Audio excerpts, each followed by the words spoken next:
महाभारत की कहानी अनेकों रोचक और दिल दहला देने वाली घटनाओं से भरी हुई है। अंगराज कर्ण की मृत्यु महाभारत के कुछ इन्हीं घटनाओं में से एक थी। ये बात तो हम सब जानते हैं कि कर्ण की मृत्यु ने दुर्योधन के बल को तोड़ दिया था, लेकिन क्या आप ये जानते हैं कि कर्ण की मृत्यु के बाद उसके परिवार का क्या हुआ था? कर्ण के मरने के बाद आखिर क्या हुआ उसकी पत्नी का, और क्या हुआ तब जब कर्ण की पत्नी को मिली कर्ण की मृत्यु की सूचना? जानने के लिए इस वीडियो को अंत तक देखिएगा, लेकिन वीडियो शुरू करने से पहले जय श्री कृष्ण जरूर कमेंट कीजिएगा। अंगराज कर्ण की पत्नी का नाम रुशाली था।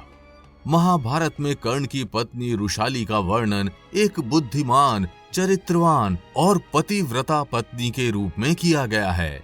अंगराज कर्ण के समान ही उनकी पत्नी रुशाली भी एक सूत पुत्री थी। एक सूत कन्या होने की वजह से अपने पिता अधिरथ के आग्रह पर कर्ण ने रुशाली से विवाह किया था। रुशाली दुर्योधन के विश्वास पात्र सारथी सत्यसेन की बहन थी और एक बुद्धिमान स्त्री थी। महाभारत में कर्ण की पत्नी रुशाली के बारे में बहुत कम बताया गया है, लेकिन रुशाली का तप और त्याग किसी अन्य स्त्री से कम नहीं था। महाभारत की कहानी में उसे सत्य और निष्ठा का पालन करने वाली धर्मवान स्त्री के रूप में दर्शाया गया है। ऐसा कहा जाता है कि रुशाली को द्रौपदी के चीरहरण की भनक पहले ही लग गई थी। रुशाली ने दुर्योधन और शकुनी के इरादों को पहले ही भांप लिया था। रुशाली ने द्रौपदी के चीरहरण को रोकने का पूरा प्रयास किया था, लेकिन होनी को वो भी नहीं टाल पाई। कर्ण की मृत्यु के बाद रुशाली के जीने की इच्छा खत्म हो गई और वो कर्ण के साथ ही उसकी चिता पर सती हो गई। महाभारत के युद्ध में कर्ण के सारे पुत्र मारे जा चुके थे, लेकिन उसका और रुशाली का पुत्र अंत तक जीवित बचा रहा। वृषकेतु, वृषसेन और सुषेण कर्ण और रुशाली के पुत्र थे। वहीं चित्रसेन, सत्यसेन, शत्रुंजय, द्विपात, प्रसेन और बनसेन कर्ण की अन्य पत्नी सुप्रिया के पुत्र थे। ये सभी अपने पिता के समान हर युद्ध कौशल में माहिर थे।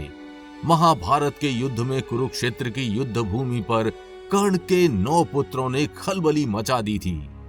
उन्होंने अनेकों पांडव योद्धाओं को हराया तथा भारी मात्रा में पांडव सैनिकों का संहार किया। कर्ण पुत्रों ने युद्ध में वो रण कौशल दिखाया जिसे देख अनेकों पांडव योद्धा भयभीत हो उठे। अपने पिता कर्ण के समान ही ये भी पांडवों के विजयश्री में बहुत बड़े बाधक थे। पांडव जानते थे कि बिना कर्ण और उसके पुत्रों के दमन के वे युद्ध जीत नहीं सकते। युद्ध के 17वें दिन कर्ण और अर्जुन के बीच बड़ा घनघोर युद्ध हुआ और कर्ण अर्जुन के हाथों वीर गति को प्राप्त हुए। उसी दिन अर्जुन का कर्ण के 3 पुत्रों वृषसेन, शत्रुंजय और द्विपात के साथ भी बड़ा भयानक युद्ध हुआ तथा अपने पिता के समान ही वे भी अर्जुन के हाथों वीर गति को प्राप्त हो गए थे। इसी तरह कर्ण पुत्र प्रसेन की मृत्यु सात्यकी के हाथों हुई। बनसेन को महाबली भीम ने मारा तथा चित्रसेन, सत्यसेन और सुषेण नकुल के हाथों वीर गति को प्राप्त हुए। इस प्रकार कर्ण के 9 में से 8 पुत्र महाभारत के युद्ध में मारे गए। वृषकेतु कर्ण और रुशाली का इकलौता जीवित पुत्र था। वृषकेतु के पिता और अन्य सभी भाइयों का अंत हो चुका था तथा उसकी माता भी कर्ण की चिता पर सती हो गई थी। वृषकेतु अकेला हो गया था, उसके सभी अपने चल बसे थे, लेकिन इसके बावजूद भी उसने कभी अपने मन में बदले की भावना नहीं पाली।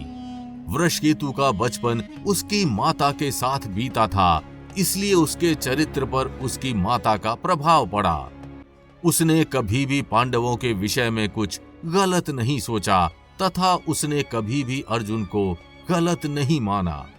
वृषकेतु धर्म अधर्म का ज्ञान रखता था तथा वो इस बात से भी परिचित था कि जिन परिस्थितियों में उसके पिता कर्ण ने कौरवों का साथ दिया।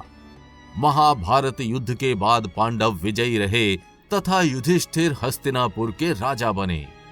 पांडवों को पता चला कि कर्ण का एक पुत्र अभी भी जीवित है, इसलिए उन्होंने वृषकेतु को अपने महल में बुलाया। वृषकेतु अपने पिता के समान ही निडर था और वो बिना किसी भय के पांडवों के बुलावे पर उनके समक्ष प्रस्तुत हुआ। वृषकेतु ये सोच रहा था कि अर्जुन समेत समस्त पांडव उसे पसंद नहीं करते, क्योंकि वो कर्ण का पुत्र है, इसलिए शायद पांडव उसके साथ दुर्व्यवहार भी करें। लेकिन वृषकेतु यहाँ गलत साबित हुआ। जब वृषकेतु पांडवों से मिला तब माता कुंती समेत सभी पांडव पश्चाताप की अग्नि में झुलस रहे थे। अर्जुन समेत सभी पांडव स्वयं को कर्ण का अपराधी मान रहे थे। अपने बड़े भाई कर्ण और भतीजों की मृत्यु का उन्हें बहुत दुख था तथा वे इस बात से प्रसन्न थे कि उनका एक भतीजा अब भी जीवित है। वृषकेतु को पांडवों से बड़ा स्नेह मिला और अपने बड़े भाई कर्ण को सच्ची श्रद्धांजलि देते हुए पांडवों ने वृषकेतु को इंद्रप्रस्थ का राजा बना दिया। कर्ण पुत्र वृषकेतु ने युधिष्ठिर की छत्र छाया में वर्षों तक शासन किया तथा वो एक आदर्श राजा के रूप में स्थापित हुआ। वृषकेतु और घटोत्कच के पुत्र में बड़ी गहन मित्रता थी तथा उन्होंने मिलकर अनेकों युद्ध जीते थे। दोनों ने मिलकर भद्रावती की सेना को हराया था तथा वहां से शाम कर्ण नस्ल के घोड़े को युधिष्ठिर के अश्वमेघ यज्ञ हेतु लाए थे। वृषकेतु ने अर्जुन के संरक्षण में भी कई युद्ध जीते तथा अनेकों युद्धों में अर्जुन का साथ दिया। युधिष्ठिर के अश्वमेघ यज्ञ के समय अर्जुन के साथ वृषकेतु भी भारत विजय पर निकला था, जहां दोनों ने मिलकर अनेकों राजाओं को हराया। इसी अभियान के समय जब अनजाने में अर्जुन अपने ही पुत्र बब्रुवाहन से लड़ पड़े थे, तब बब्रुवाहन का युद्ध वृषकेतु के साथ भी हुआ। बब्रुवाहन ने अर्जुन के साथ साथ वृषकेतु का भी अंत कर दिया था। माना जाता है अर्जुन की अन्य पत्नी उलूपी ने अर्जुन के साथ साथ वृषकेतु को भी पुनः जीवित किया। कर्ण पुत्र वृषकेतु वास्तव में एक वीर योद्धा था। ऐसा माना जाता है ब्रह्मास्त्र, वरुणास्त्र, अग्नियास्त्र और वायुअस्त्र का ज्ञान रखने वाला वृषकेतु पृथ्वी का आखिरी योद्धा था। तो क्या आप कर्ण की पत्नी रुशाली और उनके पुत्र वृषकेतु के विषय में जानते थे? हमें कमेंट करके जरूर बताइएगा। और अगर वीडियो अच्छी लगी हो तो इसे लाइक व शेयर कर चैनल को सब्सक्राइब करना बिल्कुल भी मत भूलिएगा।